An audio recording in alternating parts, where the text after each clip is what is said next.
कुम्हार की बेटी की नेकी का किस्सा। अगर किसी गरीब की एक छोटी सी नेकी आसमान के दरवाजे खोल दे तो अगर मिट्टी के बर्तन बनाने वाले एक कुम्हार की बेटी की सच्चाई एक पूरे शहर की तकदीर बदल दे तो और अगर एक रात ऐसा राज सामने आए जिसे सुनकर हर इंसान की आंखें भर आए तो क्या होगा।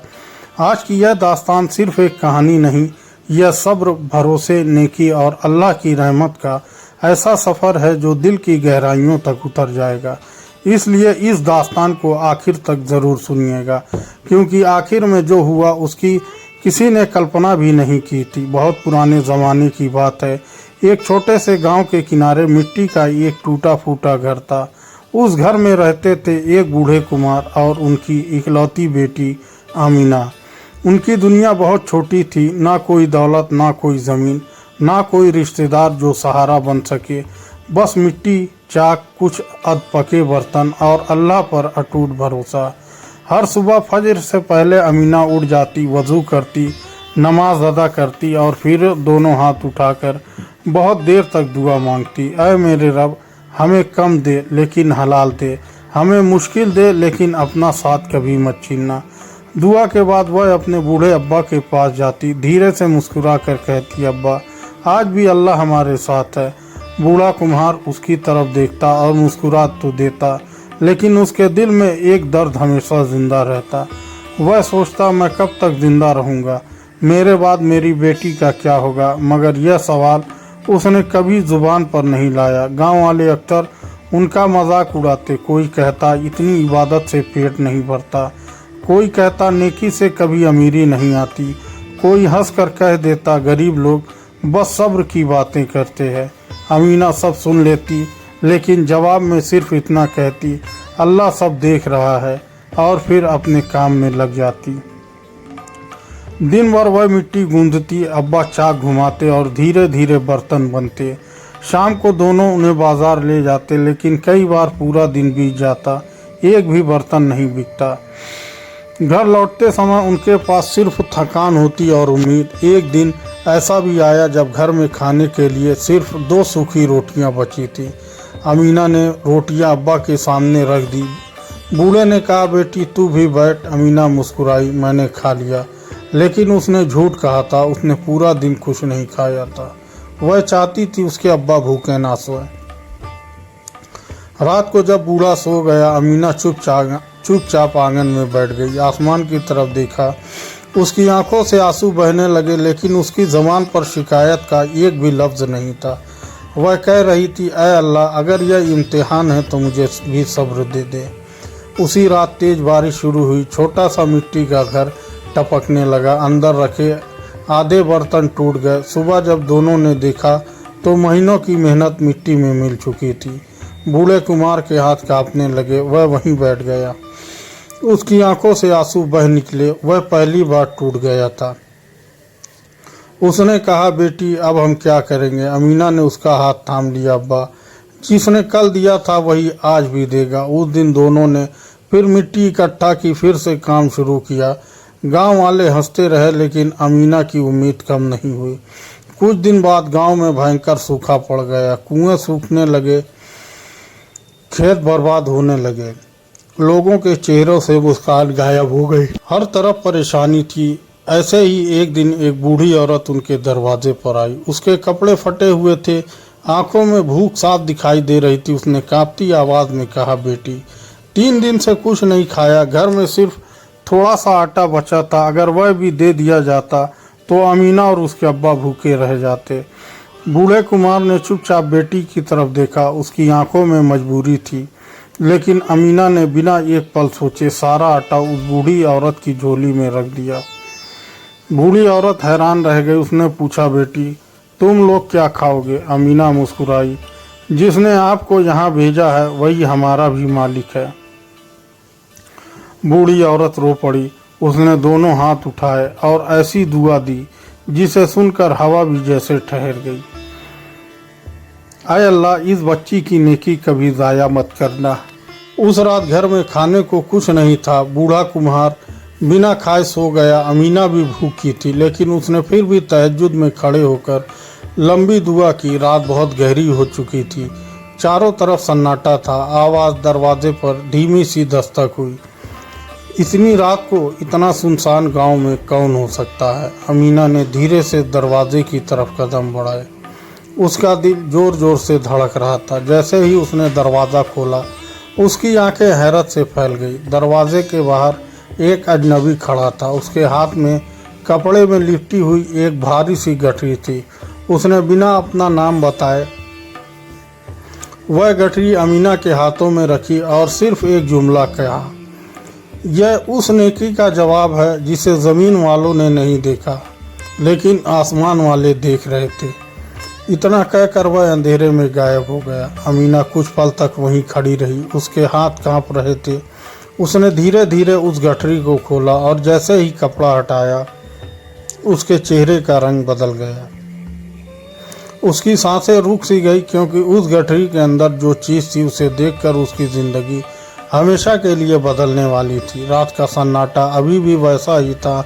आंगन में रखा छोटा सा दिया कांपती लौ के साथ जल रहा था। अमीना के हाथ कांप रहे थे। उसकी धड़कन इतनी तेज थी कि उसे अपने सीने की आवाज़ साफ सुनाई दे रही थी। उसने धीरे धीरे कपड़े की उस गठरी को पूरी तरह खोला और अगले ही पल उसकी आंखों से आंसू बह निकले। उस गठरी के अंदर सोना नहीं था, चांदी नहीं थे, हीरे जवाहरात भी नहीं थे, बल्कि उसमें गेहूं का आटा, कुछ खजूर, थोड़ा सा चावल, कुछ सूखी लकड़ियाँ और एक छोटी सी थैली थी। उस थैली के अंदर चांदी के कुछ सिक्के रखे थे, लेकिन उन सब से ज़्यादा हैरान करने वाली चीज़ एक छोटा सा कागज़ था। उस पर सिर्फ इतना लिखा था, जिसने अल्लाह के लिए दिया, अल्लाह उसे कभी अकेला नहीं छोड़ता। अमीना उस कागज़ को अपने सीने से लगाकर फूट फूट कर रोने लगी। उसकी आंखों से आंसू निकलने वाले आंसू सिर्फ खुशी के नहीं थे, उस मालिक का शुक्र अदा कर रही थी जिसने भूखे पेट सोने वालों को भी अपनी रहमत से नहीं बुलाया। उसी समय बूढ़े अब्बा की आंख खुल गई। उन्होंने बेटी को रोता देखा, घबरा कर उठ बैठे। क्या हुआ बेटी? अमीना कुछ बोल ना सकी, बस गठरी उनकी तरफ बढ़ा दी। बूढ़े कुमार ने जब देखा तो उनके हाथ कांपते हुए आसमान की तरफ उठ गए। उनकी आवाज़ भर्रा गई, ऐ मेरे परवरदिगार, हम तो समझ बैठे थे कि शायद तूने हमें भुला दिया, लेकिन तू तो हमारी सांसों से भी ज़्यादा करीब निकला। उस रात दोनों ने बहुत दिनों बाद पेट भर कर खाना खाया, लेकिन उससे पहले दोनों ने सजदे में गिरकर बहुत देर तक शुक्र अदा किया। सुबह हुई। गांव वालों को जब पता चला कुमार के घर में अचानक राशन आ गया है, तो तरह तरह की बातें होने लगी। कोई बोला ज़रूर कहीं से चोरी का माल आया होगा। दूसरा बोला इतने गरीब के घर अचानक इतनी चीज़ें कैसे आ सकती हैं। तीसरा हंसते हुए बोला, देखना कुछ न कुछ राज ज़रूर है। लोगों ने सच्चाई जानने की कोशिश भी नहीं की। उन्होंने इल्ज़ाम लगाना आसान समझा। अमीना सब सुनती रही, लेकिन उसके होठों पर वही पुरानी मुस्कान थी। वह सिर्फ इतना कहती, जिसे अल्लाह जानता है उसे दुनिया की गवाही की ज़रूरत नहीं होती। दिन बीतते गए। कुम्हार फिर से मेहनत करने लगा। ज़मीन अमीना पहले की तरह मिट्टी गूंथती रही, लेकिन अब एक बदलाव आ चुका था। हर रोज़ जो भी भूखा उनके दरवाजे पर आता, अमीना उसे खाली हाथ नहीं लौटाती, चाहे अपने हिस्से का निवाला ही क्यों न देना पड़े। बूढ़े अब्बा कई बार कहती, बेटी थोड़ा सा अपने लिए भी बचा लिया कर। अमीना मुस्कुरा देती, अब्बा रिज़्क थाली में नहीं रब के खजाने में होता है। एक दिन गांव के सबसे अमीर सौदागर का बेटा बुरी तरह बीमार पड़ गया। कई लोग बुलाए गए, हर उपाय किया गया, लेकिन कोई फ़ायदा नहीं हुआ। उसी दौरान किसी ने उस सौदागर से कहा, गांव के किनारे रहने वाले कुम्हार की बेटी बहुत नेक है, उससे दुआ करवाइए। सौदागर हंस पड़ा, एक गरीब लड़की की दुआ मेरे बेटे को क्या बचाएगी। उसने बात टाल दी, लेकिन जब बेटे की हालत और बिगड़ गई तो उसका घमंड भी टूटने लगा। आखिरकार वह खुद अमीना के दरवाजे पर पहुंचा, जिस लड़की को उसने कभी सलाम तक नहीं किया था, आज उसी के सामने सर झुकाए खड़ा था। उसकी आंखों में बेबसी थी। बेटी, अगर तेरी दुआ में असर है तो मेरी बेटे के लिए दुआ कर दे। अमीना ने उसकी तरफ देखा। ना कोई शिकायत, ना कोई ताना, ना कोई बदला। उसने सिर्फ इतना कहा, शिफा देने वाला मैं नहीं, मेरा मालिक है। उसने हाथ उठाए, बहुत देर तक रो रो कर दुआ करती रही। ऐ अल्लाह, अगर इस बच्चे की ज़िंदगी में भलाई है तो इसे शिफा अता फरमा, और अगर इसके माँ बाप से कोई गलती हुई है तो उन्हें माफ़ फरमा। उस रात सौदागर का बेटा धीरे धीरे संभलने लगा। कुछ ही दिनों में वह चलने फिरने लगा। पूरा गांव हैरान था, लेकिन अमीना ने किसी को यह नहीं बताया कि उसकी दुआ से ऐसा हुआ। वह सिर्फ यही कहती, हर करामात अल्लाह की है, बंदा तो सिर्फ दुआ करता है। मगर जहाँ नेकी बढ़ती है वहीं आजमाइश भी बढ़ती है। गांव का एक लालची जमींदार यह सब देखकर जलने लगा। उसे डर था कि कहीं लोग अमीना की इज्जत करने ना लगें। उसने एक झूठी चाल चली। उसने अपने आदमियों से कहलवा दिया कि कुम्हार ने गांव वालों के पैसे छिपा कर रखे हैं। कुछ ही देर में भीड़ उनके घर पहुंच गई। लोग बिना सोचे समझे घर के अंदर घुस गए। मिट्टी के घड़े तोड़ दिए, बर्तन फोड़ दिए, आंगन उजाड़ दिया। बूढ़ा कुम्हार हाथ जोड़ता रहा, भाइयों, हमने किसी का हक नहीं लिया, लेकिन किसी ने उसकी बात नहीं सुनी। अमीना अपने अब्बा के सामने खड़ी हो गई ताकि कोई उन्हें धमका ना दे। इसी धक्का मुक्की में बूढ़ा कुम्हार जमीन पर गिर पड़ा। उसका सर पत्थर से टकराया, खून बहने लगा। अमीना चीख उठी। अब्बा, उसकी आवाज़ पूरे गांव में गूंज उठी, लेकिन उस समय किसी का दिल नहीं पिघला। सब भीड़ सब कुछ तोड़कर चली गई। पीछे रह गया एक टूटा हुआ घर, बिखरे हुए बर्तन और खून से भीगा हुआ एक बूढ़ा बाप। अमीना ने कांपते हाथों से उनका सिर अपनी गोद में रखा। उनकी आंखों से आंसू तक नहीं रुक रहे थे। वह बार बार कह रही थी, ऐ मेरे मालिक, अगर यह भी तेरी रज़ा है तो मुझे सब्र दे, मुझे शिकायत करने वालों में शामिल मत करना। उस रात बूढ़े कुम्हार की सांसें तेज हो गई, बहुत धीमी हो गई। उन्होंने बड़ी मुश्किल से अपनी आंखें खोली, बेटी की तरफ देखा, मुस्कुराने की कोशिश की और धीमी आवाज़ में बोले, बेटी, अगर मैं चला जाऊं तो कभी अपनी नेकी मत छोड़ना, कभी किसी से नफरत मत करना और कभी अल्लाह से उम्मीद मत तोड़ना। इतना कहकर उन्होंने अपनी मुट्ठी खोली। उसमें एक पुरानी मिट्टी की छोटी सी डिबिया थी, जिसमें अमीना ने पहले कभी नहीं देखा था। बूढ़े ने कांपते आवाज़ में कहा, इस डिबिया का राज तुझे मेरी मौत के बाद ही पता चलेगा। इसमें एक ऐसा सच छिपा है जो तेरी पूरी ज़िंदगी बदल देगा। इतना कहकर उनकी आंखें बंद हो गई। अमीना की चीख पूरे गांव में गूंज उठी। उसका दिल जैसे टूट कर बिखर गया। लेकिन उस छोटी सी मिट्टी की डिबिया में आखिर ऐसा क्या था जिसे बूढ़े कुम्हार ने पूरी ज़िंदगी छिपा कर रखा? और क्या यही राज है? अमीना की तकदीर बदलने वाला था। पूरे गांव में सन्नाटा पसरा हुआ था।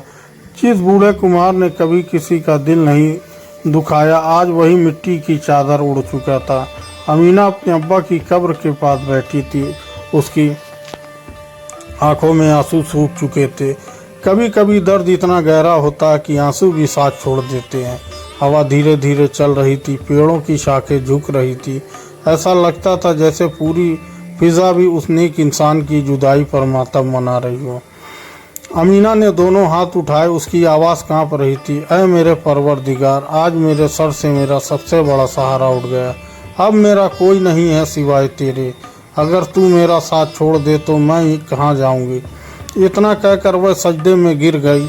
उसके आंसू मिट्टी में मिलते रहे और उसी मिट्टी में उसके अब्बा भी आराम कर रहे थे। कुछ देर बाद उसे अपने अब्बा की आखिरी बात याद आई, इस डिबिया का राज मेरी मौत के बाद ही खोलना। अमीना कांपते हाथों से घर पहुंची। घर पहले जैसा नहीं था। टूटे हुए घड़े, बिखरी हुई मिट्टी, फूटे हुए बर्तन और हर कोने में दर्द की खामोशी। उसने धीरे से वह छोटी सी मिट्टी की डिबिया उठाई। उसका दिल जोर जोर से धड़क रहा था। उसने बिस्मिल्लाह पढ़कर डिबिया खोली। अंदर एक पुराना कपड़ा रखा था। उस कपड़े में एक चिट्ठी लिपटी हुई थी। अमीना ने कांपते हाथों से चिट्ठी खोली। उस पर उसके अब्बा की लिखावट थी। उसकी आंखों से आंसू बहने लगे। उसने पढ़ना शुरू किया, मेरी प्यारी बेटी अमीना, अगर तू यह चिट्ठी पढ़ रही है तो इसका मतलब कि मैं इस दुनिया में नहीं हूँ। मुझे मालूम है तू बहुत रोएगी, लेकिन मेरी एक बात हमेशा याद रखना, गरीबी कभी शर्म की बात नहीं होती। बेईमानी शर्म की बात होती है। भूखा रह लेना लेकिन किसी का हक मत लेना। लोग तुझे ठुकराएंगे, तेरी नेकी का मजाक उड़ाएंगे, तेरे सब्र की कमज़ोरी समझेंगे, लेकिन तू कभी अपना रास्ता मत बदलना। बेटी, मुझे तुझ पर फख्र है। तूने जितनी बार अपना हिस्सा किसी भूखे को दिया, हर बार उससे मेरा सर ऊंचा हुआ। तू मुझे कभी अमीर नहीं बनाया, लेकिन तूने मुझे अल्लाह की नज़रों में उम्मीद है कि कामयाब बना दिया। और एक बात, जिस बूढ़ी औरत को तूने अपना आखिरी आटा दिया था वह कोई आम औरत नहीं थी, वह मेरे पुराने उस्ताद की बेवा थी। मैं उन्हें पहचान गया, लेकिन मैंने तुझे नहीं बताया। मैं देखना चाहता था कि तू क्या करती है, और उस दिन तूने साबित कर दिया कि तेरा दिल दुनिया से नहीं अल्लाह से जुड़ा हुआ है। अगर कभी तेरे पास बहुत माल आ जाए तो घमंड मत करना, और अगर फिर से फाके आ जाए तो शिकायत मत करना।